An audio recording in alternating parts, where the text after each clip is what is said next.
హైదరాబాద్ లో new year వేడుకలు drugs ఫ్రీగా జరగాలని పోలీస్ బృందాలు హిమ్మత చూపిస్తున్నాయి. అబిడ్స్ లో ప్రత్యేక మీడియా సమావేశంలో ఎస్పీ గిరిధర్ మాట్లాడుతూ ఆకస్మిక తనిఖీలతో ప్రతి చోట అప్రమత్తత ఉంటుందని చెప్పారు. ట్రై సిటీ కమిషనరేట్ తో కలిసి 12 బృందాలు వైన్ షాపులు, బార్, పబ్స్, ఫామ్ హౌస్లలో తనిఖీలు నిర్వహిస్తున్నాయి. టోల్ గేట్ల నుండి ట్రాఫిక్ లో ర్యాపిడ్ డ్రగ్ టెస్టులు జరుగుతున్నాయి.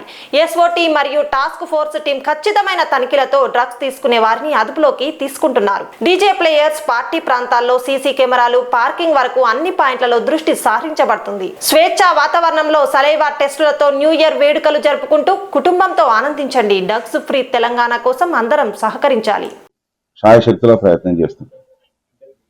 రాష్ట్రాల నుంచి కూడా రోజున మనకు ఇంటర్నేషనల్ డీజే వచ్చారు, మొన్న కూడా ఇంటర్నేషనల్ డీజే వచ్చారు. ఫస్ట్ డీజేలనే చెక్ చేస్తున్నాం, ఎందుకంటే అక్కడి నుంచి ఎవరైతే ఉన్నారో ఫస్ట్ అక్కడి నుంచి స్టార్ట్ కావద్దు అనే ఉద్దేశంగా మేము డీజేలను కూడా చెక్ చేయడం జరుగుతుంది. ఇప్పుడు కూడా ఖచ్చితంగా డీజేలందరినీ కూడా ఫస్ట్ డ్రగ్ టెస్ట్ చేసి తర్వాత అనుమానితులు ఎవరన్నా ఉంటే వాళ్ళని కూడా చెక్ చేయడం జరుగుతుంది.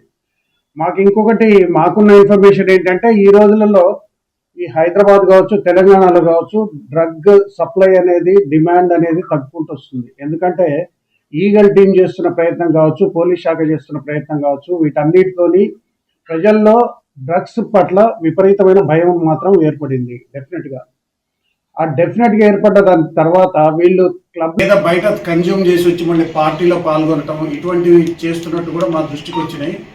మా నిఘా ఈసారి పార్కింగ్ ప్లేసెస్లో కూడా ఉంటుంది. పార్కింగ్ ప్లేసెస్లో ఉన్న సీసీ కెమెరాలు కూడా కంటిన్యూగా చెక్ మా మానిటరింగ్లో నడుస్తుంటాయి. దీన్ని ప్రతి ఒక్కరు కూడా దృష్టిలో పెట్టుకోవాలి. ఫోర్స్ ముఖ్య ఉద్దేశం మీరందరూ చూస్తున్నారు.